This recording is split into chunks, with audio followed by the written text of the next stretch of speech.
And then Blackbird came to me, and the mission just is incredible, right? It's to protect against misinformation, disinformation, what we call narrative attacks that's impacting the world, right? It's impacting every company out there. And cyber criminals and hackers and bad actors are using misinformation, disinformation to impact those organizations. And to me, that really hit me hard. I'm like, I want the world to be a better place. I want it to be a better place for my kids. Misinformation, disinformation really, really are bad things that are getting worse because of the use of AI. And if I can have an impact on that, then that's what I wanted to put my whole life into when I go join a new role. But the beautiful thing about Blackbird is that they have an amazing number of stories. Just no one was telling them in a way that people could learn from them and hear from them. And that's what we've been focusing on, is telling these stories to educate people, to say, these are the true risks out there. This is a new threat vector that companies need to think about. And then I build a marketing plan around that to go tell the world about it. So you can do that with a small team, and at the same time be very impactful to the company. Every SaaS company plays for high stakes, but what does it take to dominate the market right now? Welcome to Paris Talks Marketing, the podcast where we dive deep into the latest trends and strategies in SaaS marketing that are really working today. I'm your host, Paris, and our guests are SaaS CMOs, founders, and specialists, and we discuss one trendy topic in the industry per episode. Ready to unlock the true power of marketing strategy? In this theme, we'll explore the world of cutting-edge marketing strategies and tactics that are shaking up the SaaS industry. We'll share insights on testing new tactics and uncover the latest developments from digital landscape giants like Google, Facebook, and LinkedIn. We'll also explore how AI is revolutionizing the digital landscape and transforming marketing tactics. So grab your headphones and get ready for a marketing strategy masterclass with Paris Talks Marketing. Hi, everyone. Back to another episode of Paris Talks Marketing. Today, I have the pleasure of speaking with Dan Lowden. Dan has over 20 years of strategic experience at the executive level, and he leads the marketing efforts for Blackbird.ai. Blackbird.ai protects organizations from narrative attacks that cause financial and reputational harm. Dan's work has helped lead to 9 successful exits/acquisitions across cybersecurity, cloud computing, mobile commerce, Wi-Fi services, robotics, and mobile computing, creating significant value for large enterprises and fast growth companies. So Dan, welcome to the show. Hey, Paris, thanks for having me. Appreciate it. Sure thing. I'd like to lead off with a myth busting question that I've done before. In all of your experience, Dan, can you tell me what you've seen as a popular myth in marketing that you think is really not true or that most people have a misunderstanding about? And can you help us to bust that myth? Yeah, I mean, I think the majority of marketers truly believe in their product and their brand and what they're doing. And I think there's a myth out there that there's a lot of marketers that just try to push the latest and greatest message just to try to get something sold. In my mind, marketers, especially, this is how I've been through my career, is I truly believe in every product that I've ever worked for and the company that I work for, and there's a mission behind it, and that mission is to help people. And the mission, let's say, of Blackbird.ai is to protect them from misinformation, disinformation. We truly believe in that, and we want to get our product in the hands as many people as we can because we think we can help them, we can protect them. And to me, that's really, really important for, I think, folks to understand. And I think, that myth is important to bust because marketers, especially, things like I've done through my career, really do care and want to build a strategic relationship with their customers. Okay, that's great. And I couldn't agree more with you, Dan. I think that a lot of marketers in our profession are, in some cases, might be stuck pushing a product that they don't really believe in. And I think for all of us in our careers, the most important decision to make as we try to advance ourselves in marketing is to always work with a company, a brand, product, solution, or whatever that we really believe is doing good things, helping people that we can put our hearts into. Exactly right. Exactly. And that will actually help us to become the best marketers that we can be, because then it'll be more authentic. Yeah. And I want to look back on my career and be very proud of who I represented, the brands that, I tried to, share with the world and, build the relationships. Some of those customers who I met 30 years ago are still friends today. And it's because of that trust and the relationship that I built. Yeah. Well, speaking of looking back proudly on your career, I do want to highlight something from your bio that you've had. It says 9, did I get that right? 9 successful exits and/or acquisitions. So it seems like you've been compiling a track record of really helping companies to make exits, particularly in recent years in cybersecurity. Can you tell me a little bit more about that? Do you have a certain playbook you have executed against that help these companies get to that? Yeah, exactly, Paris.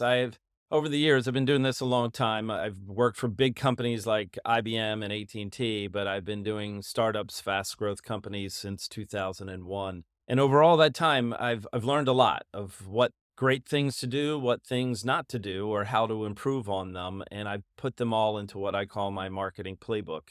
And to me, it's all the things that I need to do to help a company be successful and be a strategic part of their success in driving value to customers as well as investors and employees of the company.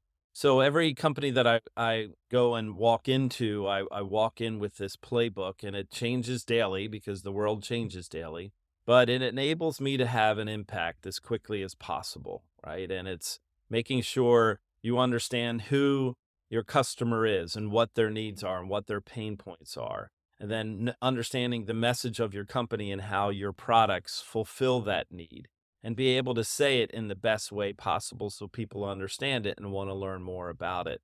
And then you figure out, the 20 some ways, it's beyond that and it's more complicated than that, but to try to engage and build that relationship with that customer. And if you do that in the right way, the chances of you being successful and the company being successful go up substantially. And if you work with all of your colleagues and the other members of the executive team as a team and you have trust within that team and build a great team yourself from a marketing perspective that can really be productive and be effective, then again, the chances of that company being successful go up substantially. There's always a ton of risk, especially in startups, but the startups that have the right product, the right message, the right story, and the right people can be successful. And that's what I've been very fortunate to be a part of over the past 20 some years in these companies that I've helped. Some of them, these exits have been very substantial and changed the lives of a lot of people. And others, they've done well, right? And others, hey, they've recovered a lot of their initial investments and done okay. But some I've been a part of have also struggled. So every one of those leads me to when I join my next one that I'm more prepared to help them. And I've been fortunate to be a part of a lot of successful exits because of that. And it's been a great adventure and a great journey. And it seems as though with Blackbird, you're going back to a company at an early stage. I think that you're one of only 3 people on the marketing team, is that right? Yeah, that's correct. Yeah, when I joined 6 months ago, I was the first marketer of the Yeah. company, and to me, that's fun. I've done, like I said, the big company thing when I was considering, leaving my last role. I talked to a lot of companies, some in the multi-billion dollar revenue range, and then Blackbird came to me because of through an investor that I knew, and the mission just is incredible, right? It's to protect against misinformation, disinformation, what we call narrative attacks. That's impacting the world, right? Whether it's Mhm. elections or the wars that are going on, or it's impacting every company out there. And cyber criminals and hackers and bad actors are using misinformation, disinformation to impact those organizations. And to me, that really hit me hard. I'm like, I want the world to be a better place. I want it to be a better place for my kids. Misinformation, disinformation really, really are bad things that are getting worse because of the use of AI, and if I can have an impact on that, then that's what I wanted to put my whole life into when I go join a new role. So yeah, Mhm. I'm starting from the beginning, but the beautiful thing about Blackbird is that they have an amazing number of stories. Just no one was telling them in a way that people could learn from them and hear from them. And that's what we've been focusing on is telling these stories to educate people to say, these are the true risks out there. This is a new threat vector that companies need to think about. And then I build a marketing plan around that to go tell the world about it. So you can do that with a small team and at the same time be very impactful to the company. Yeah. So you were the first loan marketer, and then you brought on 2 others. What do the other 2 people do, and how do you divide up all the roles and responsibilities? Yeah. So the first hire to me was content, content, content. So I brought on a very senior level writer, producer, wonderful human being that's been out there, and I've known him for a couple years. I was excited to be able to bring him on, and That's what we've been focused on, is creating content, blog posts, publishing findings and reports to educate the world. And that to me Mhm. was the number one priority. The number two was to bring on someone who's really been out there and done a lot around demand generation, a very senior leader in demand generation, and being able to tell the story in a way, in a beautiful way that people respond to. So Mhm. those are the two folks that I wanted to bring on first. Content to me is king, and then if you find a way, the best way to go tell all of those folks about it, that's what demand generation does. So Mhm. small but mighty team, and there's a lot more coming from us. I'm pretty excited to show you what's coming next. Yeah, that's great. That's an interesting division of labor, and I would agree that getting great content built and having someone who can distribute it and in front of the right audience, the right messaging is equally important. Distribution is still king. Or if content is king, then distribution is the queen, maybe. But these two things are still the critical aspects of success. Exactly. And then, I do everything, right? Whatever it takes in my mind to help the company be successful, whether it's the most tactical effort or the most strategic, I try to bring everything I can to the table from all my learnings. And again, whatever it takes to help the company be successful for sales, the executive team, and to help tell the world the story, you got to do it in a creative way with small budgets and do it in a way that stands out because there's so much noise out there. Mhm. And that's, again, what my marketing playbook's all about. Yeah. So you're back in the seat of a scrappy startup with a small budget, and I imagine that you've had in your previous roles budgets that are exponentially greater than the budget that you have today.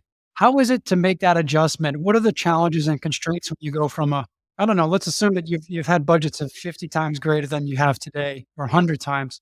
How do you scale that back and still have an impact in the right areas? Yeah, I think the key thing is focus, right? And, you could do 50 things with a much larger budget. We'll do 20 things with the budget that I have and do those 20 things very, very well. And Mhm. that helps. And to me, that content and creating, these posts and research and educating the market is king. You can do that affordably and effectively today.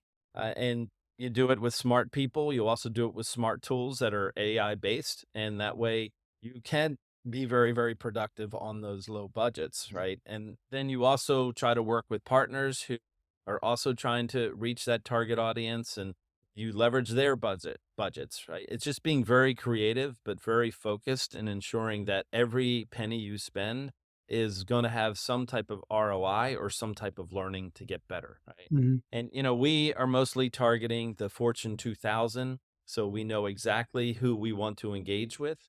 And Mhm. so our ABM strategy, where we know exactly, who the personas are, what companies they're involved in, what are the things that they're worried about in their use cases, understanding their intent. That way we can be very focused in our message, and that way we can be very effective with Mhm. limited dollars. And it's just also being creative and, thinking about different ways to engage. And, we've come up with some pretty good ideas in the playbook to be able to do that, to stand out. Mhm. Let's dig into the strategy and the persona a little bit here, because before any real content strategy can be set up, there needs to be a clear understanding and definition of who are we serving. My understanding is that you all are an emerging category in cybersecurity, but still targeting a technical role, such as a chief information security officer, CISO, or maybe a CSO, chief security officer. Is that persona, or has that changed at all, given the fact that the nature of these attacks are a little less technical, maybe more AI? Yeah, it's a great question. Yes, we serve the cybersecurity market. Yes, we serve chief communication officers and chief risk officers, and Mhm. even sometimes the CEO. Like, this is now an Yeah. executive level conversation, especially because the World Economic Forum just published their Global Risk 2024 report just Mhm. 2 weeks ago at Davos. And they named misinformation, disinformation as the number one global risk to organizations across the globe. Right? And Mhm. now people are finally realizing this is a massive problem and it's a big threat vector, and they have no visibility into. And that's where we're getting a lot of inbounds from all of those different personas to say, we need help because this is something Mhm. we have no visibility into. Matter of fact, one customer that we work with on a global scale said we were hopeless about this topic of misinformation, disinformation until we started to work with you, Blackbird. And that those are just beautiful things that we can say, look, we're really having an impact. Yeah. So you're right. You have to know the personas. You have to know who would be interested in this. We learned that new things every day. But the first 60 days that I joined the company, that was my goal, was to go and talk to as many of those people as possible in different roles to understand, Mhm. are they aware of the problem? Do they know something can be done about it? What are their pain points? Then that way we can build the right content for them to be helpful. And if Yeah. you have the right personas, the right message, then build the right content to help them, then you're on a good path. Yeah. This is really fascinating for me. I see 2 different possible personas here. There's maybe a technical persona who has traditionally looked after protecting the organization from highly technical cyber attacks and hacks that are looking to either extract ransoms or otherwise do harm. But people that are looking with technical skills using them in very harmful, evil ways to get money or to get some other type of ransom. And that's the classic cybersecurity persona that I imagine. But now you've got a PR communications leader who has to protect against the narrative hijacking or misinformation, disinformation. And that's a different team, and it's a non-technical team, a non-technical persona. And I just wonder how organizations are think who is the bad guy in a narrative attack. It doesn't have to be someone with technical skills looking to get a ransom. It could be a competitor who's just simply trying to eliminate you. Is it different? Is the bad guy different here? That's a great question. And to your point, there are technical people who use our product, and then there's some very more topical people and personas that aren't technical that use Mhm. our product as well. And that's where we give them the choice of both, right? So we have a way, what we call, when we just announced a product called Narrative Feed, that gives you a simple view of here's all the narratives that are coming out about your company. Here are what's being said. Here are the sources of where it's coming from. Here are the platforms where it's coming from, and gives them an idea of who's behind it. So that way they can be better at making a decisions, strategic decisions on Mhm. what to do to respond to some of these harmful narratives, right? Yeah. It could be something that they want to respond to because the narrative is completely false and that they want to set the record straight. Or it could Mhm. be something that, it's more complicated than that. So understanding the narrative, say at the chief communication officer and the PR part of it, in a simple and easy way to understand that the how risky this is to the organization is critical. Mhm. And then for those that want to dig a lot deeper, they can double click, triple click down to get a lot more information about what these narratives are and what's going on and who's behind them. So that's why Mhm. we kind of we've set it up to our offer narrative feeds and what we call our Constellation dashboard to be able to offer both, so that it's Mhm. very comfortable for really anyone to be able to access the information that they need, and that's critical, right? Mhm. And that's also why we've partnered with PR agencies. One of them is Weber Shandwick. They are one of the largest PR agencies in the world, and they have a lot of crisis or members of their organization that are helping companies during moments of crisis, and they are offering our product to help in those Mhm. situations. So those are kind of going back to the partnerships that I mentioned, is you can scale your offering and your reach by working with partners who need your product, who their customers need your product, and that they already have a relationship with. And that Mhm. to us is a great route to market to help be successful. Yeah. Yeah, it's really fascinating, the crossover between the technical side and the non-technical side. I imagine that now maybe 10, 15 years ago or 20 years ago, companies, especially Fortune 2000s, would have some version of Google Alerts where every day they would just see how many where are we mentioned in the news, keep tabs on that. And now it seems like what you're doing is getting real intelligence into that, into each of these narratives and saying, well, now there is a prevailing narrative about your company. There's a story that came out, maybe from a reputable source like the New York Times, but there are players that are trying to hijack that narrative, either blow it out of proportion or maybe even twist it into something more negative than it really is. And here's the level of risk, of reputational risk, and maybe you all try to quantify that in some way.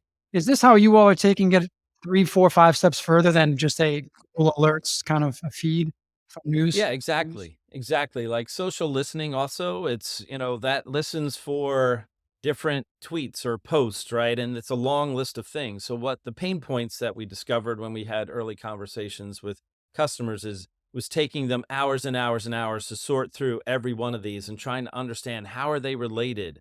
How are they connected? Are there cohorts? Is it bot Mhm. related information? Where is it coming from? Who's behind it? Like you said, is it a competitor or is it a nation state? Or is it, some type of, very big activist that's trying to bring the company down? Or is it someone trying to impact the stock price, right? Manipulate the Yeah. stock price. Yeah. So there's lots of different bad actors and they have lots of different reasons why to do it. The challenge before Blackbird came to market was it was a manual approach to try to go through thousands and thousands of tweets and posts to understand, hey, is there a pattern here? Mhm. Through what our narrative feed is in our Constellation dashboard, you're able to visualize those patterns and see, these narratives are, this one single narrative is being used and it's coming from one person. There's bot influence and it's spreading to 100,000 users, right? Yeah. That information is critical, and to be able to understand who's behind it, and then it helps you make better decisions about what your next steps should be. Yeah. And that's what's powerful about our solution. And in today's world, when a single post can blow up to 1 million views within an hour, right? That's Mhm. really challenging to do in a manual way. With what we do, you can do it in a real-time way, and it Yeah. it helps you be more prepared for these type of attacks. And I suppose it can help you respond in a matter of hours instead of days. And then that difference can be massive, right? In terms of the Exactly right, and that you can respond with a much more educated response, right? Versus guessing as to what the narrative is, right? Mhm. Mhm. One of the biggest ones that everybody talks about is Bud Light, right? And they lost $28 billion worth of value because of the marketing campaign that was put in place. And they were trying to do the right things, but it was taken the wrong way by lots of different user groups, and it Mhm. blew up on them, right? And it impacted them in a significant way in a very, very short period of time. If they had Mhm. understand more of what those narratives were behind it, they would have been more prepared. And that goes for any company out there that has been attacked by misinformation, disinformation, what we call narrative attacks. Yeah. Yeah. Now, a quick word from our sponsor. The Paris Talks Marketing Show is affiliated with Hop Online, a performance marketing agency focused on high growth SaaS and other recurring revenue based companies. If you like the flow of this conversation, you may want to consider jumping on a discovery call with someone at Hop Online. A discovery call is similar to my podcast interviews in a lot of ways. We'll get to know your business goals, competitive landscape, and marketing needs. And you'll almost certainly come away with some new ideas for how to accelerate your customer and revenue growth. If you're interested, go to hop.online, that's hop, H-O-P dot online, and book a discovery call with one of our strategists today. Now, back to the episode. When you mentioned stock price manipulation, I just had a glimpse of a whole new dimension here. Short sellers could basically set up fake news and deep fakes to take down stock price just to short sell it temporarily, and then even if that story washes away in 1 or 2 days, they with AI image generation and it's coming soon as video as well, that adds so much more. I mean, you have these other media types that can take us. That's traditionally fake news was just news. It was text stories that were false. But now you can fuse those with images, video to back that up and give it more fake credibility, which makes it all the more harmful. Are you also looking at how to detect what is AI generated, whether it's AI generated images that are sitting alongside a fake news story or something else or video? Yeah, it's a great question. The way we look at it is the answer is yes. But the key thing is it turned into a narrative. If Mhm. something's created and nobody watches it, it's not really going to impact anyone. But if all of a sudden that starts to scale and become harmful, that's Mhm. when it gets on our radar and we're able to say, hey, this is something that's coming up. You need to be paying attention to this and watching this, right? So that's when it scales and becomes harmful. That's the piece that people are worried about. But yeah, I mean, deep fakes, whether it's video, there's audio, there's images, there's text, right? All of these things can be manipulated now and be done pretty easily because of AI. So that's where there's concern. But at the same time, there's lots of opportunity. Like our company name is Blackbird.ai because we leverage AI to be more responsive and be able to be very much more smarter to be able to see these narratives in real time. So that way it's used to protect the world. And Mhm. we're able to do things that we weren't able to do before because of AI, and it makes it much more efficient and effective and pulling in data points from across the internet in a very, very efficient, effective way. Mhm. Enables us to provide a service to help protect against these type of attacks. So there's very much good points of AI. It's in everything that we do, but it's also in the hands of bad actors. It could be very damaging as well. Yeah. I can see that you all have embraced AI within your own company, and I can see it on the website, on the blog. Can you tell me a bit about how you all have used AI for productivity gains and to be more efficient at this main team 3 that you have? Yeah. Well, first of all, it's the content that you mentioned. We're using our Constellation Narrative Intelligence platform. It's AI driven, so that way, all the data that we're able to see and able to publish, a lot of it is AI driven, right? And a lot of the findings, and that way, we're discovering things that we couldn't normally without it. So all of that content is benefiting from AI. We also have what we call our Raven Narrative Intelligence and Research team. So there's a big human element of what we do, who's also going through all of these findings and all the publishing and writing to make sure we're going through it and publishing in a way that's responsible and that it tells a strong story and it's educating the world about it. And the human hand is still very much a part of it. From a marketing perspective, similar type of thing. Like if there's things that we need to do from a writing perspective, we may use AI to start with a baseline to understand, are we learning? Are there things that we could add to our story that could be more valuable?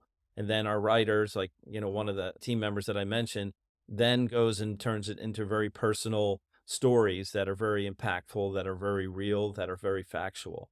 And that way we can be more efficient at it. And it's the same thing with images. If you go to the blog at blackbird.ai, images that we're creating, we're feeding, hey, here are the key words about this blog that we're going to post. And then from that, it creates an image. And then we Mhm. work over and over again to get it to where we want it to be. And it's done within minutes versus you would take hours or days to get it done in the past. So we're much more efficient in being able to create content that I think is more powerful, is more inclusive of more types of content that we might not have been able to think before. Yeah, and there's our I'm website, as you pulling it up mentioned. for those who might be watching the YouTube video podcast. I think it's kind of ironic that we're recording this the day that this major disinformation. It has a personal brand attack on Taylor Swift, and I can see it at the top of your website here. And I guess everybody knows about this story now. It's really unfortunate, but these images are completely AI generated and just very very disturbing. Yeah, we had done a piece. We were working on a piece about her because of all the misinformation, disinformation about her and her relationships and things like that out there across the internet. And then, the news hit yesterday. So we, added some thoughts around that. And you're right. It's very, very unfortunate and damaging, and it's terrible. I mean, we're all major Taylor Swift fans. I've been to her concerts and things like that.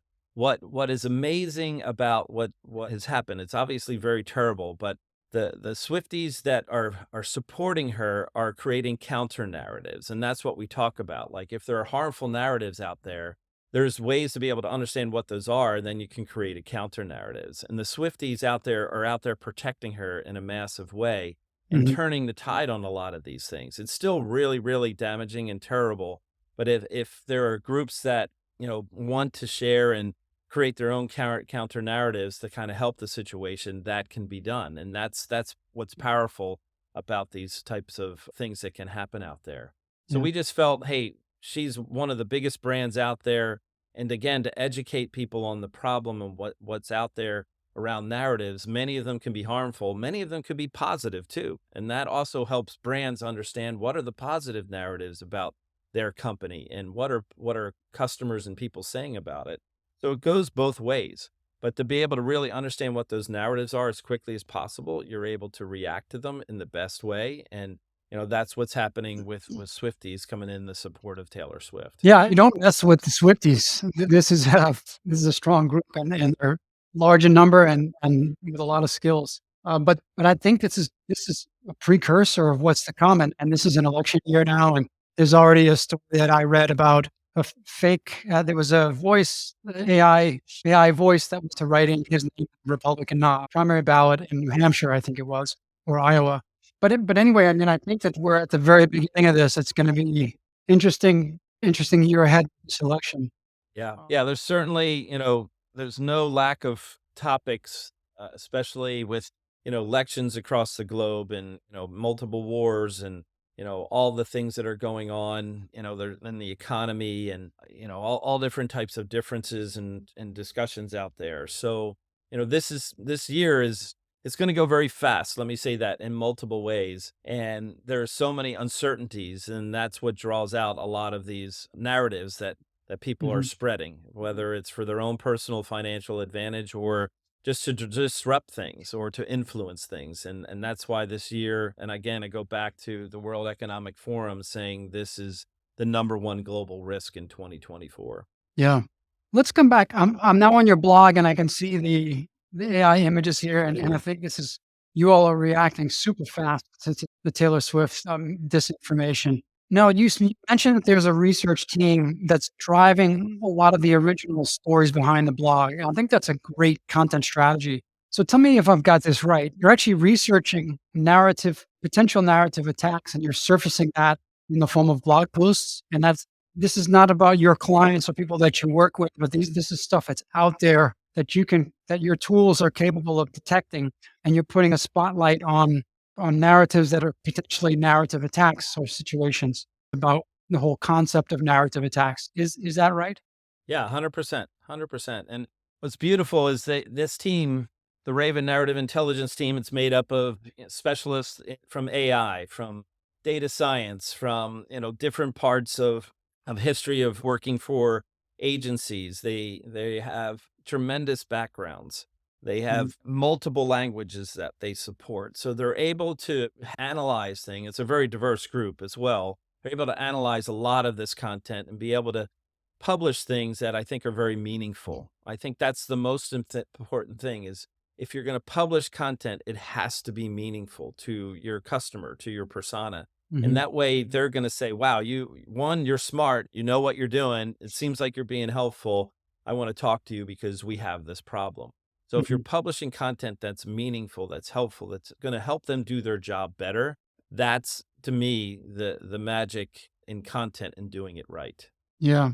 I think there's a hidden lead gen strategy here too, and maybe you're doing it, which is that if you can identify a narrative attack that's happening at a Fortune 2000 company, they might not be on top of, and you publish it on the blog, well, they're going to see that, and you can share it with them, and then you've got that conversation already started because you've helped them become aware of their own problem, and then you're right there in the position to help solve it. Yeah, we do a lot. I mean, there's a lot that we don't publish that we do share with prospects and customers because Mhm, there's a sense of urgency or criticality to it. And we do that as well. Like we reach out to a lot of companies and say, "Hey, just want to make sure you are aware of this. This is something that might impact you and we're here to help you if this is something that is of interest, right?" And mhm. we do it carefully. We do it with integrity. We're not out there just blatantly trying to just say, hey, this happened, this happened, this happened, and the scare tactic. No, it's about informing them that there's an issue and that, hey, if they do need our help, we're there for them to support them. Mhm. How are you all growing now in terms of logos? Are people coming to you inbound, or do you have an outbound function? Is there paid media driving some of the acquisitions, or what does the whole marketing mix look like? Yeah, I mean, it's a great mix of both. We are doing some outbound, just educating and, campaigns that are highlighting, a webinar that we're doing with one of our friends in PR from Edelman, which is a big PR agency.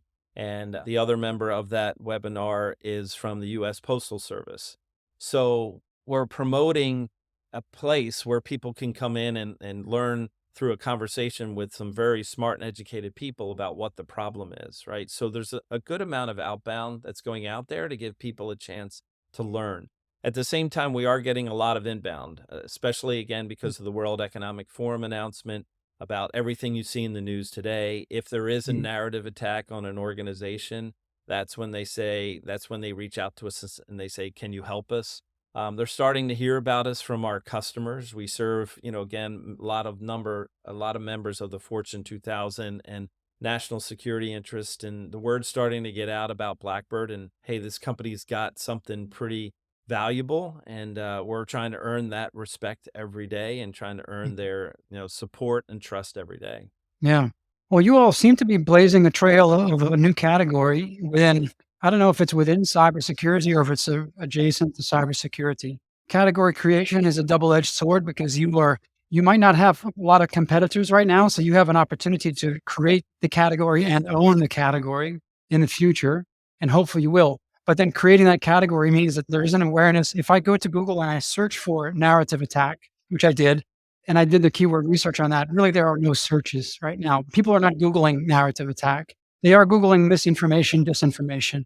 But if Exactly. narrative attack is the key word that you want to own over the next few years, and you want to make that something that people are aware of, that's quite an ambition. You're exactly right. And this is something, again, going back to my experience, I've built categories before, and it doesn't happen overnight, right? It takes time, it takes effort and content and just, being steadfast around it. But I think this is something that more and more people are starting to talk about it, right? You're right. Misinformation, disinformation, that's a main part of our message. And that's what a lot of people are searching for. And we're, very much in the discussion around those type of things. Narrative intelligence is, we believe, what the category is. And I think, we're an AI company, we're in the AI space, but like it is very relatable. And there are budgets in both the PR communication side and the cyber side that are looking to solve this problem. So, what's great about this is that we're not going in a space where, people don't have budget, they're pulling it from different parts of their organization. One of the really unique things that we're hearing that's happening with many of these organizations is they're creating what they call it a fusion center, where they're worried about these type of attacks. They have members of disparate teams who are trying to solve these problems on their own in silos. They're now coming together once a month and talking about, okay, if these type of things happen to us, like happen to our competitors, to our industry, or just to a big company, how would we approach this? So in that fusion center is the CISO, it's the chief risk officer, it's the chief communication officer, the CMO, could be somebody from legal, and they could report up to the CEO. Here's our readiness plan, and here's what we're doing to be better protected for it. So that's where a lot of this is coming together, and it's coming together fast. Like 2 years ago, was this a priority for a lot of companies? The answer would be no. I would say right now it's in their top three if it's not their top one. Yeah.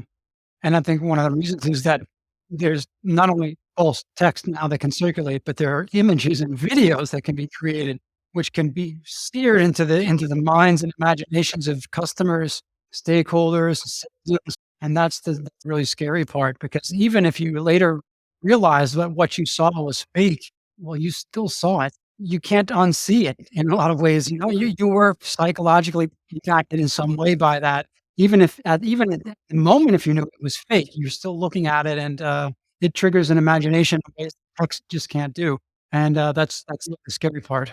It is, and that's, it's all about perception, right? And if your perception can be influenced by these things, that's the challenge here.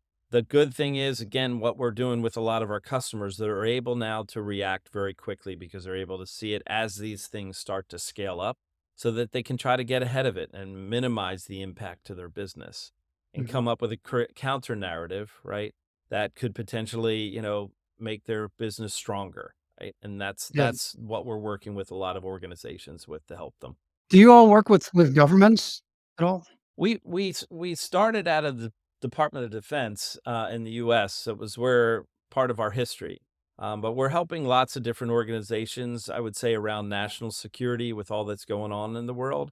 Can't share more details around that, but there's a lot of harmful narratives going around, and that also is something that we feel we can help the world with by sharing, hey, these are the harmful narratives out there, and letting the organizations we work with understand what those narratives are so that they can take the right actions. And Yeah, that's yeah. the important thing we're trying to do there.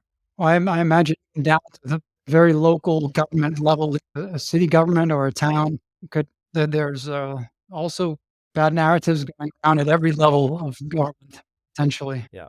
Yeah. Yeah. It's a massive problem. They say that's about $78 billion a year is caused by harmful attacks like this. Mhm. And that's impacting like market value and profits and things like that. So it's a massive problem. And that's where, we're trying to help as many people as we can. Mhm. Yeah, this is a fascinating new category, narrative intelligence. I think this is a natural progression of PR and communications in the age of AI. Yeah, exactly. And it's also, there's been threat intelligence on the cybersecurity side for a long, long time, and many, many players there. This is very different, but it's called narrative intelligence. So I would say, it's a cousin to it. So Mhm, that's where, social listening only goes so far, threat intelligence only goes so far, and everyone's realizing there's a big gap in between. And that's what narrative intelligence is. And that's what we focus on. mhm.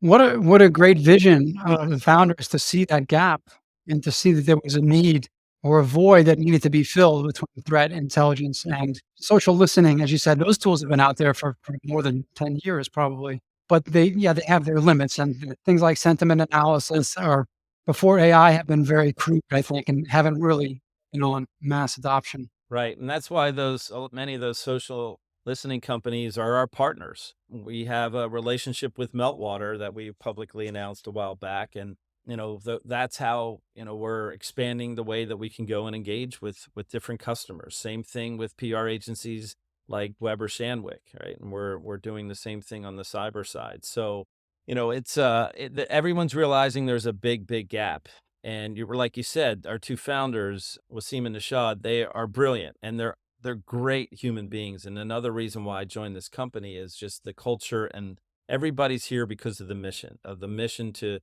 protect the integrity of the internet and of communications, and this mission to stop misinformation, disinformation. And that's a very passionate group.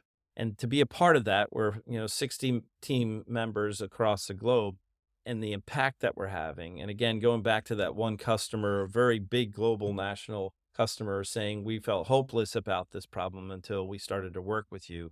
That's the kind of impact that these small startups can have. And to me, Mhm. that's why I'm so excited to be a part of Blackbird.ai. Yeah, that's great. Well, as we wrap up here, Dan, is there anything else that I didn't ask you that you think could benefit our audience? I mean, I think from a marketing perspective, it's up to us, to going back to the myth that we talked about, to do the right thing, to build trust, to have integrity in our message and our story, and to believe in what we do. And like you said, if you're in a job that doesn't have that, try to go find one that does, right? That should be the goal. And from that, you learn a lot. In my view, you work really, really hard. That's what I've done throughout my career, and had a lot of great successes for a lot of other people, which is wonderful to see. And at the same time, I've built a lot of friendships over the years, and friends from 30 years ago, people who work for me, I work for them. We're still very much engaged, and those relationships matter the most to me. And I know I can count on them at any time. So the thing is, especially in the startup world, you work incredibly hard. It's a huge commitment and sacrifice and the like. But at the same time, you have fun doing it. And that's the goal, is like, we're working so hard, you got to have fun too. And if you combine those things, that ends up being a great career. And if you can impact these companies in a very positive way, it can help a lot of people. And to me, that's what it's all about. That's great. Well, Dan, this has been a lot of fun. And for anybody that's listening that is thinking about their narrative, be sure to check out Blackbird and get in touch with those guys before an incident happens and not after, because I think that being proactive here is the key, not reactive. Right, Dan? Yep, absolutely. So if you Yeah. can get ahead of it, you're in a much stronger position to be able to do something about it. Yeah. All right. Well, have a great day, Dan. It was great talking to you today. All right, Paris, thanks a lot. Appreciate it. Another great episode in the books. Hope you enjoyed it. If you want to get notified when future episodes drop, be sure to subscribe to Paris Talks Marketing on your favorite podcast player. And to learn more about our growth marketing agency, visit hop.online. That's hop, H-O-P.online. Have a great day.